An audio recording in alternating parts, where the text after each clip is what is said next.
Hi everyone! Welcome to our channel. Abu Dhabi నగరంలో ఈరోజు మనం దేవీ నవరాత్రి ప్రసాదం రెసిపీస్‌లో భాగంగా కదంబం ఎలా తయారు చేసుకోవాలో చూద్దాం.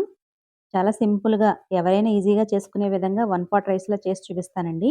ఈ వీడియో నచ్చితే లైక్ చేసి మన ఛానల్ సబ్స్క్రైబ్ చేసుకోండి. ఈ ప్రసాదం తయారు చేసుకోవడానికి ముందు ఒక గిన్నె తీసుకొని అందులో ఒక కప్పు బియ్యం వేసుకోవాలి. ఈ బియ్యం వెయిట్‌లో వచ్చేసి 200 గ్రామ్స్ అండి.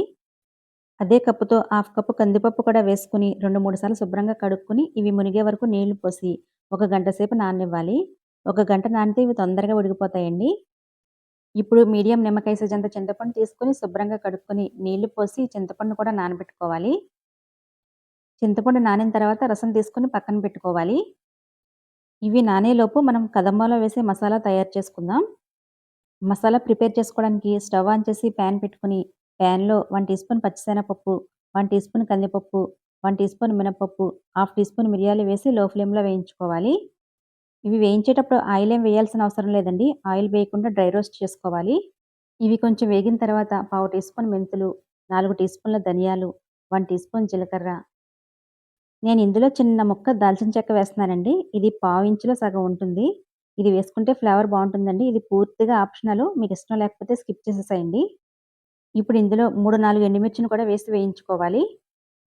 ఇవి వేగిన తర్వాత శుభ్రంగా కడిగి ఆరబెట్టుకున్న ఒక రెమ్మ కరివేపాకు కూడా వేసుకొని క్రిస్పీగా అయ్యే వరకు వేయించుకొని స్టవ్ ఆఫ్ చేసేసుకోవాలి. స్టవ్ ఆఫ్ చేసేసిన తర్వాత పావు టీ స్పూన్ ఇంగువ వేసి వేయించుకోవాలి. ఆ ప్యాన్ వేడికి ఇంగువ వేగిపోతుందండి. ఇంగువని ఎక్కువ వేయించినా కూడా చేదొచ్చేస్తుంది.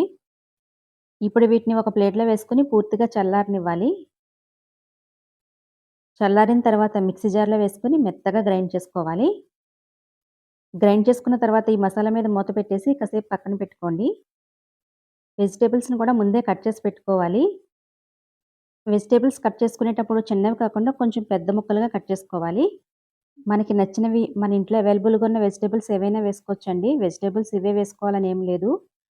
మీకు దొరికితే గుమ్మడికాయ ముక్కలు, చిలకడ దుంప, చామదుంప, అరటికాయ ముక్కలు వేసుకోండి. టేస్ట్ బావుంటుంది. ఇప్పుడు కదమ్మం తయారు చేసుకోవడానికి స్టవ్ ఆన్ చేసి కుక్కర్ పెట్టుకొని 2 టేబుల్ స్పూన్ల నెయ్యి వేసుకోవాలి. నెయ్యి వేసుకుంటే టేస్ట్ బావుంటుందండి. మీకు ఇష్టం లేకపోతే నూనె వేసుకోండి. నెయ్యి కరిగిన తర్వాత కొంచెం జీడిపప్పు వేసి వేయిస్తున్నానండి. ఇది ఆప్షనల్. మీకు ఇష్టం లేకపోతే స్కిప్ చేసేసేయండి. స్టవ్‌ని లో ఫ్లేమ్‌లో పెట్టి వేయించుకోవాలి. వేగిన తర్వాత ఒక గిన్నెలోకి తీసేసుకొని పక్కన పెట్టుకోండి. కదమ్మం రెడీ అయిన తర్వాత లాస్ట్‌లో వేసి కలుపుకోవాలి. ఇప్పుడు ఇందులో 1 టీ స్పూన్ ఆవాలు వేసుకోవాలి. ఆవాలు కొంచెం చిటపటమనిన తర్వాత 4 పచ్చిమిర్చిని ఇలా ఘాట్లు పెట్టి వేసేసుకోండి. అలాగే కొంచెం కరివేపాకు కూడా వేసి వేయించుకోవాలి. మనం ప్రసాదం కోసం చేస్తున్నాం కాబట్టి ఇందులో ఉల్లిపాయ, వెల్లుల్లి వేయలేదండి. లేకపోతే అవి కూడా వేసి వేయించుకోవచ్చు. ఇవి వేగిన తర్వాత మనం కట్ చేసి పెట్టుకున్న వెజిటబుల్స్ అన్నీ వేసుకోవాలి.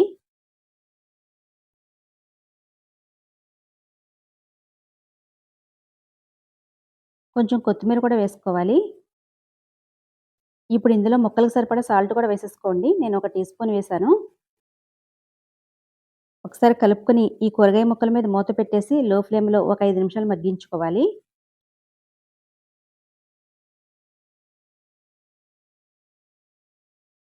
మధ్య మధ్యలో మూత తీసి ఒకసారి కలుపుకుంటూ ఉండాలి.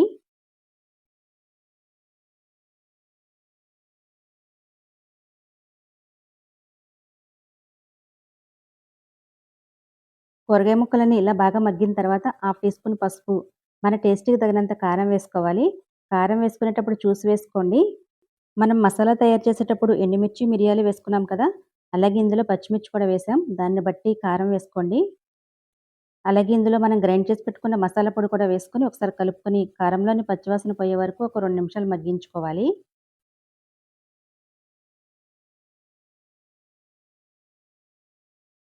2 నిమిషాల తర్వాత మనం నానబెట్టుకున్న బియ్యం, కందిపప్పు వేసుకోవాలి. ఇవి వేసేటప్పుడు నీళ్ళేమి లేకుండా డ్రైన్ చేసేసి వేసుకోవాలి. ఇవన్నీ ఒకసారి బాగా కలుపుకోవాలి.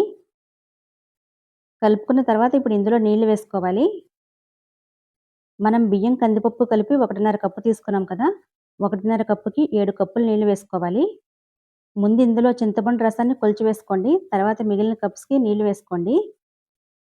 చింతపండు రసం, నీళ్లు కలిపి 7 కప్పులు వేసుకుంటే సరిపోతుంది. నేను అన్నీ కలిపి ఒకేసారి కుక్కర్‌లో వేసేసుకుంటున్నాను కదా! మీరు కావాలంటే బియ్యం, కందిపప్పుని సెపరేట్‌గా ఉడికించుకొని, వెజిటబుల్స్‌ని కూడా సెపరేట్‌గా ఉడికించుకున్న తర్వాత 2 కలిపి పోపు పెట్టుకోవచ్చు. ఇప్పుడు ఇందులో సాల్ట్ వేసుకోవాలి. మనం వెజిటబుల్స్ మగ్గించేటప్పుడు ఒక టీ స్పూన్ వేసుకున్నాం కదా! దాన్ని బట్టి చూసి వేసుకోండి. నేనిప్పుడు 1:30 టీ స్పూన్ వేశాను. ఇప్పుడు ఇందులో చిన్న బెల్లం ముక్క వేస్తున్నానండి. బెల్లం ముక్క వేసుకుంటే టేస్ట్ బావుంటుంది. మీకిష్టం లేకపోతే స్కిప్ చేసేసేయండి. ఇప్పుడు ఇవన్నీ కలిసే విధంగా ఒకసారి గరిటెతో బాగా కలుపుకోండి.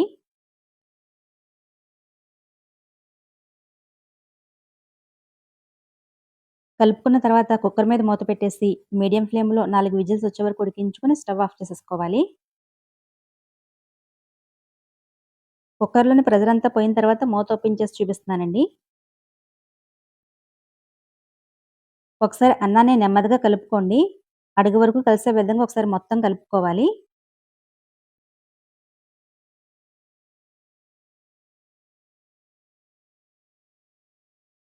మనం ఇందులో 7 కప్పులు నీళ్లు వేసి ఉడికించుకున్నాం కదా! కన్సిస్టెన్సీ ఈ విధంగా వచ్చింది. మీకింకా జారుగా కావాలంటే వేడి నీళ్ళని కాచి ఇప్పుడు ఇందులో పోసి కలుపుకోండి. ఇప్పుడు ఇందులో ఒక స్పూన్ నెయ్యి వేసుకోండి. అలాగే కొంచెం కొత్తిమీరని కూడా కట్ చేసి వేసుకోండి. మనం వేయించి పెట్టుకున్న జీడిపప్పు కూడా వేసుకొని ఒకసారి కలుపుకోవాలి. కలుపుకున్న తర్వాత స్టవ్ ఆన్ చేసి లో ఫ్లేమ్‌లో ఒక 2 నిమిషాలు ఉడికించుకొని స్టవ్ ఆఫ్ చేసుకోవాలి. మనం అన్నీ ఒకేసారి కుక్కర్‌లో వేసి ఉడికించుకున్నాం కదా! అందుకే కుక్కర్ మూత ఓపెన్ చేసిన తర్వాత ఒక 2 నిమిషాలు ఉడికించుకుంటే ఇందులో పచ్చివాసన ఏమన్నా ఉంటే పోతుంది. ఇంతేనండి, కదంబం రెడీ అయిపోయింది. ఈ రెసిపీ నచ్చితే ఒకసారి తప్పకుండా ట్రై చేసి ఎలా వచ్చిందో వీలైతే కామెంట్‌లో తెలియచేయండి. ఈ వీడియో నచ్చితే మన ఛానెల్‌ని సబ్స్క్రైబ్ చేసుకోండి. Thank you for watching.